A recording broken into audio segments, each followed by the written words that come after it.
Il y a des ruptures qui explosent comme un orage et d'autres qui arrivent doucement, presque poliment. La mienne a tenu dans une enveloppe beige, posée droite au milieu de la table, comme si elle avait été déposée avec soin. Je me souviens très précisément de ce matin-là. Le grille-pain venait de sauter, projetant l'odeur du pain brûlé dans la cuisine. La radio parlait d'embouteillage sur le périphérique. Une matinée ordinaire, presque rassurante. Puis j'ai vu l'enveloppe. Pas de timbre, pas de mention officielle, juste mon prénom écrit à la main. Celui de Claire, ma femme, je l'aurais reconnu entre mille. Une écriture ronde, appliquée, celle qu'elle utilisait quand elle voulait paraître douce. À l'intérieur, une feuille pliée en deux, une seule phrase. « Julien, je pars quelque temps avec Paul. Il est temps que je pense à mon vrai bonheur. » Paul, son collègue, le type sympathique que je voyais parfois au dîner d'entreprise. Celui qui me serrait la main trop fort et me parlait comme à un vieil ami. J'ai relu la phrase plusieurs fois, pas parce que je ne la comprenais pas, mais parce que je cherchais une erreur, un mot qui n'aurait pas dû être là. Il n'y en avait pas. Je ne me suis pas effondré. Pas de crise, pas de cri. J'ai simplement éteint le grille-pain, jeté les tartines à la poubelle et je suis allé m'asseoir dans le salon. Le silence avait une densité étrange, comme s'il s'était épaissi d'un coup. Les murs, les meubles, les cadres photos, tout semblait me regarder différemment. Nous vivions ensemble depuis 12 ans. 12 ans de routine, de concessions, de projets construits à deux. Ou du moins, c'est ce que je croyais. L'appartement, par exemple, acheté avec mon apport, mon crédit, mes économies. À l'époque, Claire était encore étudiante. Je contribuerai plus tard, disait-elle. Plus tard n'est jamais vraiment venu, mais je ne lui en ai jamais voulu. On ne compte pas quand on aime, n'est-ce pas? Pendant les premiers jours, j'ai fait ce que font beaucoup de gens. J'ai continué à vivre comme si rien n'avait changé. Je me suis levé, je suis allé travailler, j'ai répondu aux mails, souri aux collègues, une sorte de pilote automatique. Mais le soir, en rentrant, l'appartement me tombait dessus. Chaque objet racontait une histoire.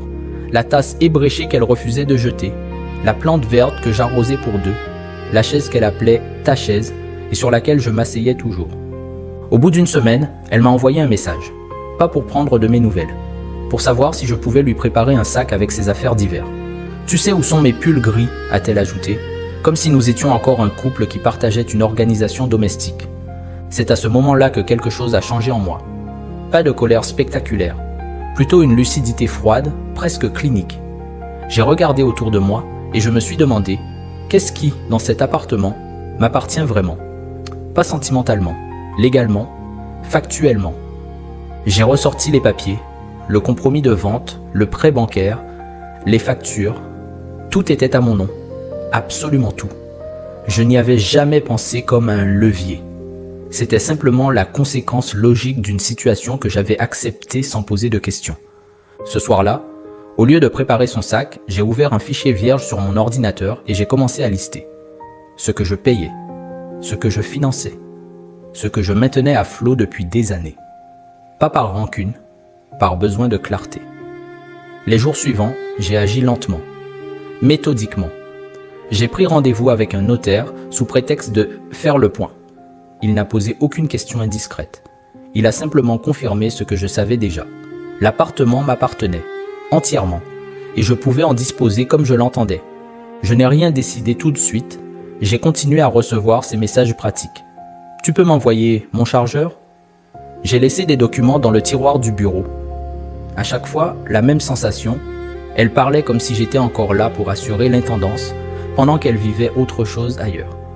Un soir, j'ai croisé par hasard une voisine dans l'ascenseur, une femme d'une 60aine d'années, toujours discrète. Elle m'a regardé longuement avant de dire « Vous avez l'air fatigué, mais plus droit ». Je n'ai pas su quoi répondre sur le moment. Pourtant, cette phrase m'est restée. Plus droit. C'est exactement ça. Pour la première fois depuis longtemps, je ne me pliais plus pour maintenir une illusion. 2 semaines après la lettre, j'ai appelé une agence immobilière. Pas pour vendre tout de suite, pour évaluer, pour comprendre. La conseillère est venue visiter l'appartement un mardi matin. Elle a parlé de luminosité, de potentiel, de quartier recherché. Moi, je regardais les murs comme si je les voyais pour la première fois, sans le filtre du « nous ». Quand elle est partie, j'ai pris une décision. Pas sous le coup de l'émotion. pas par vengeance explosive. Plutôt comme on ferme une porte derrière soi quand on a compris qu'on ne reviendra pas. J'ai mis l'appartement en vente. Je n'ai rien dit à Claire, pas par mesquinerie, mais parce que, pour la première fois, je ne ressentais plus le besoin de lui expliquer mes choix. L'annonce est parue en ligne. Les visites ont commencé. Des couples, des étudiants, une mère avec son adolescent. Chacun projetait sa vie dans cet espace qui avait été le théâtre de la mienne. Un samedi après-midi, Claire est passée à l'improviste. Elle avait l'air détendue, trop détendue, comme si elle venait récupérer un vieux livre chez un ami. Elle s'est figée en voyant les cartons près de l'entrée. « Tu déménages ?» a-t-elle demandé, avec une pointe d'irritation dans la voix. Pas de tristesse, pas de culpabilité, de l'agacement. « Je vends », ai-je répondu simplement. Elle a ri, un rire bref, nerveux. « Arrête tes blagues !» Je n'ai pas répondu. Je lui ai juste montré le dossier posé sur la table basse, les documents, les estimations, les rendez-vous planifiés. Son visage a changé, lentement, comme si une évidence qu'elle avait ignorée jusque-là venait de s'imposer à elle. « Tu ne peux pas faire ça sans m'en parler », a-t-elle dit. Je l'ai regardée longtemps avant de répondre. « Tu es parti sans m'en parler. » Elle a tout ouvert la bouche, l'a refermée. Pour la première fois depuis le début, c'est elle qui semblait chercher ses mots. La vente s'est conclue plus vite que prévu. Un jeune couple, premier achat, enthousiaste, plein de projets. Je les ai vus se tenir la main en visitant le salon. Ils parlaient déjà de couleurs de peinture, d'étagères à installer. Leur énergie était presque contagieuse. Le jour de la signature, j'ai ressenti quelque chose d'étrange. Pas de triomphe, pas de joie exubérante, plutôt une forme de légèreté, comme si un poids que je portais depuis des années venait d'être déposé sans bruit. Claire m'a appelé ce soir-là. Sa voix n'était plus assurée. « Où je vais mettre mes affaires maintenant ?» a-t-elle demandé. Pas « Comment tu vas ?» Pas « Est-ce qu'on peut parler ?» Juste cette question pratique, brute. « Tu trouveras une solution ?» ai-je répondu calmement. Et c'était vrai, pas par dureté, mais parce que je savais qu'elle avait déjà fait un choix. Elle avait choisi une autre vie. La mienne continuait sans elle. Les semaines suivantes ont été étrangement paisibles. J'ai loué un petit studio temporaire, le temps de réfléchir à la suite. Moins d'espace, moins de meubles, moins de souvenirs. Chaque objet présent avait une fonction claire. Rien n'était là par habitude. Un soir, en rangeant un carton, je suis tombé sur une vieille photo de nous. Vacances en Bretagne. Elle riait, la tête contre mon épaule. J'ai observé ce cliché longtemps, non pas avec nostalgie, mais avec une curiosité presque scientifique. À quel moment ce lien s'était-il distendu ? À quel moment avais-je cessé d'être un partenaire pour devenir une évidence confortable ?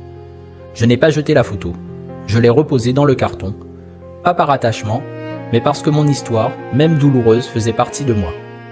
Et que la nier aurait été une autre forme de dépendance. Quelques mois plus tard, Claire m'a écrit un long message. Elle disait qu'elle ne s'attendait pas à ce que ça se passe ainsi, que Paul n'était pas aussi présent qu'elle l'avait imaginé, qu'elle se sentait perdue. J'ai lu ces mots sans colère, sans satisfaction non plus, juste avec une distance nouvelle. Je lui ai répondu brièvement, sans reproche, sans justification. J'espère que tu trouveras ce que tu cherches. De mon côté, j'apprends à me choisir. C'était la vérité la plus simple que je pouvais formuler. Aujourd'hui, je vis dans un appartement plus petit, mais qui me ressemble. Pas de meubles hérités de compromis passés. Pas d'objets conservés pour faire plaisir à quelqu'un d'autre. Chaque chose a été choisie consciemment. Même le silence. On croit souvent que la vengeance doit être spectaculaire, bruyante, théâtrale. Mais parfois, la plus grande revanche, c'est de se retirer dignement. De reprendre ce qu'on a laissé aux autres par excès d'amour. De reconstruire sans haine. Si vous avez déjà eu l'impression d'être relégué au second plan dans votre propre vie, si quelqu'un a profité de votre constance en la prenant pour acquise, sachez une chose, il n'est jamais trop tard pour faire le point. Pas pour détruire, mais pour rééquilibrer. Pour redevenir acteur de votre propre histoire.